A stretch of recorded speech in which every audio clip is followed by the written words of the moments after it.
Welcome to this episode of Diaspora Scholars TV. So today we are at the University of Central Florida to meet Njeri Kinuthia. Njeri Kinuthia. She is an artist. She draws, she paints, she does far much more.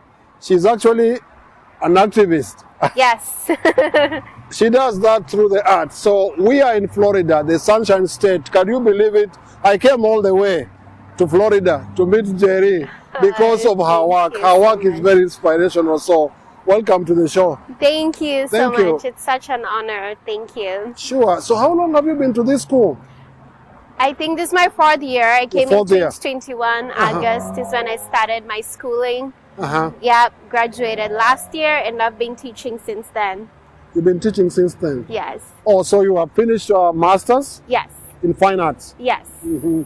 And now you are just teaching? Yes, teaching and making my art. Teaching and making art? Yes, that's very important. I have to keep making work. Otherwise, I'll go crazy. Otherwise, you'll go crazy. Yes. Some people will say you're already crazy. Yes. I am crazy. Because some of the artworks that you display, that you draw, that you make, can really make somebody be fixated. You know, they pass a message, right? Thank you. Thank you. Because I've seen some of those, and that's why I came, because of the list of awards, the kind of work you are doing, and also your personal story. So where do you come from originally? I actually come from a small village in Kikuyu town called Togoto. Togoto. And so that's how I was born and raised. Mm-hmm. And so I just observed a lot of things that made me uncomfortable as a woman, Yeah. and I questioned a lot. So as I grew up, I decided that I think I want to pursue this. I have a fire burning in me and it has to be let out or I'll go crazy. Or you'll go crazy. Yes. So I started thinking about my feminism and reading about women like Wangari Maathai, who Sure. was very much so a feminist as well as an environmentalist. She was a great fighter, for not only for women's rights, for human rights eventually. Yes. Yeah. Yes. Mm-hmm. So I looked at a lot of women I admired, and when I came here, pursuing a master's was very helpful to me because I got to read about feminism and different waves of feminism, even in the US, reading about other feminist artists, and so I accepted that title. I had long associated it with a troublesome woman, but I proudly accepted it. That is who I am, and I cannot really separate my work from politics. My work is very much activism. Because art is culture and art is a way of life, and the way of life is governed by politics. Yes, exactly. Mm-hmm. And I question, how come all the institutions, and that includes political institutions, religious institutions, societal expectations, cultural traditions, they all find a way to try and oppress the woman. And Wow. I didn't understand why. Even growing up as a Christian, they're just Bible verses that I would come across and I'm like, okay. You found feminism even in the Bible? I just questioned what was in the Bible because I felt like, I think that's a little bit Overboard. Anti-woman. Unbalanced. Yeah, very unbalanced. And so I think my work tries to reveal those ugly sides of both religion, culture, and society and politics. Yeah.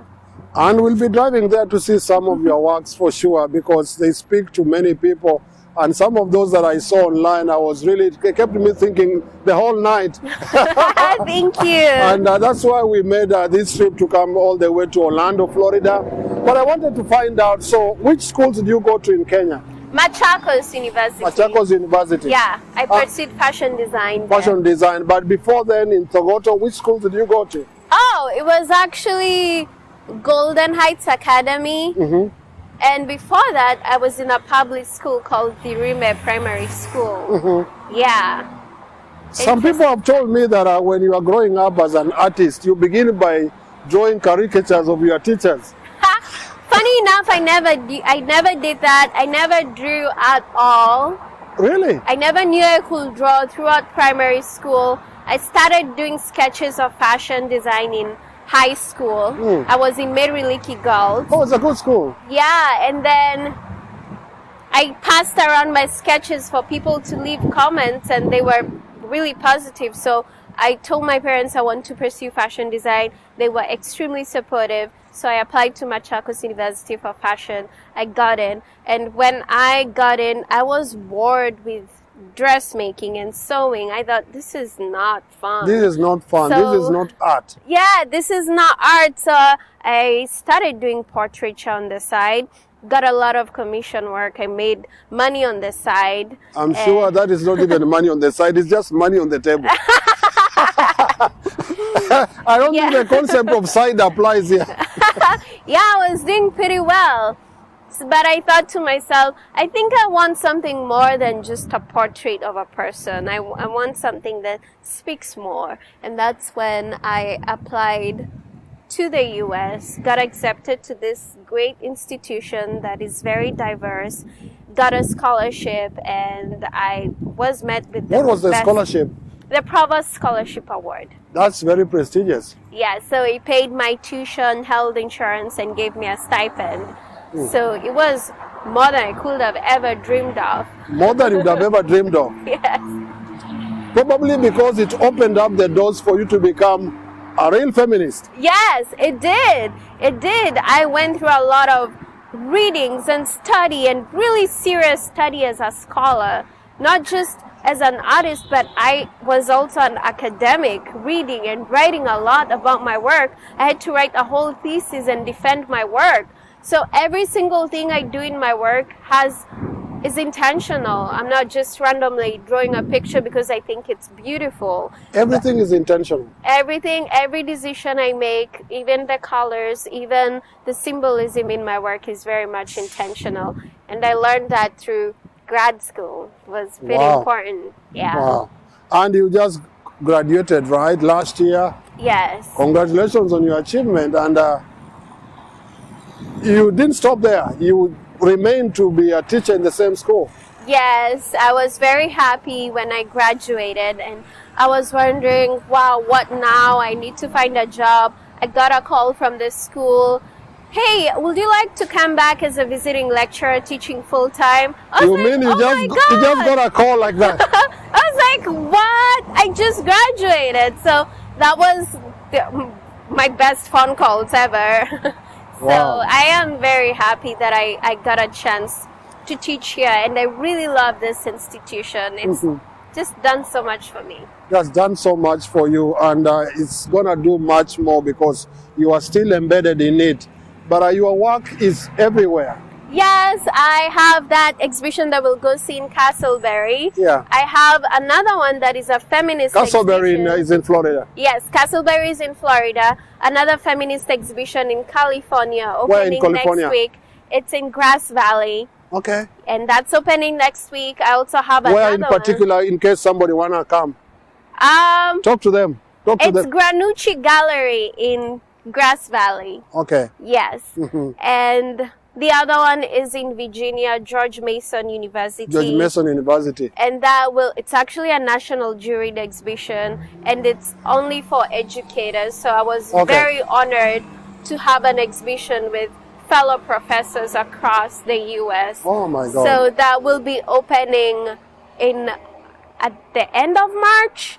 I have to use a calendar to keep track of my shifts because I get confused on the dates. And then she's getting confused because she's going everywhere, courtesy of her work. Thank you. Yeah. The current solo show I have in Tampa is at the Hillsborough Community College. I love working with institutions of higher education because it's such an honor when an institution invites you to use your work to educate their students. So my solo show there runs from January all the way to April, so the whole spring semester. And right after, I have another museum solo show here in Florida, Winter Park, at the Albin Pelagic Museum. Oh, wow. And the last solo show of the year will be in Sarasota, Florida. The solo shows are particularly, something really big because it's just your work. They are. I remember when I desired to have a solo show so now you're bad. having solo shows everywhere. And then when I had my first, I just kept getting invitations. I remember just walking into museums and thinking, it will be nice to have my name and Njeri Kinuthia on the wall and just me, and have people really focus on my work. And I was obsessing and thinking about it so much. It was such a big desire in my heart, but I got to live it. So my dad gets very excited too, all the way from Kenya, just seeing his name on walls. Kinuthia, I guess it's Kinuthia. Yeah, Kinuthia, yeah. What is the other name? My dad, George Kinuthia. George Kinuthia, your daughter is here. She is doing extremely well. We came all the way from another state to interview her because of her work. Thank you. Thank you so much. I've been very lucky to have parents that support me. Even the textiles I use in my work, as you'll see, my mother ships them all the way from Kenya. We video call. She picks them from the market. What do you call that place they buy textiles? Isli. In Isli. In Isli and such places. And I'm selecting them on video call. She packs them up, sends them by DHL. So I'm very lucky to have parents that fully support my work. I'm sure your parents are very lucky to have you because you brought their name, elevated their name to the world stage. And through not only your work, but also through your education as well. Because you are also teaching, right? Yes. And you're also including them in the work you do right now. You say your mother buys the textiles from Isli in Nairobi. Yes. And my brother, he's a feminist. And your brother is a feminist? To celebrate him, I did a portrait of him that what is his currently... name? My brother is James Kinuthia. Wow. Yeah, so his portrait is also part of my solo exhibition back in Tampa. He was so excited to do that. And then the show in Castleberry printed out a catalog, and his portrait is one of the works that represent me. Oh my God. And he was very excited to be featured in galleries here, but I just feel very supported by my family. The Kinuthia family, you are doing great, courtesy of your daughter and all the support. Oh my goodness. We have to go and see the work at your gallery. This is Diaspora Scholars TV. We are in Orlando, Florida. We are interviewing Njeri Kinuthia. She is a visiting scholar, indeed a lecturer at the University of Central Florida in Orlando. She is a great artist who has won many awards. If you want to support her, you'll find a link on this channel as well. We'll also put a link to where you can go and see some of her work in Tampa, Florida, in Virginia, and the rest of the U.S. And this is Diaspora Scholars TV. We'll be right back. Thank you so much. Thank you. You are good. You are good. Thank you. You have included your family in the whole thing. Yeah, I love them. Couldn't have done this without them. Wow. Wow.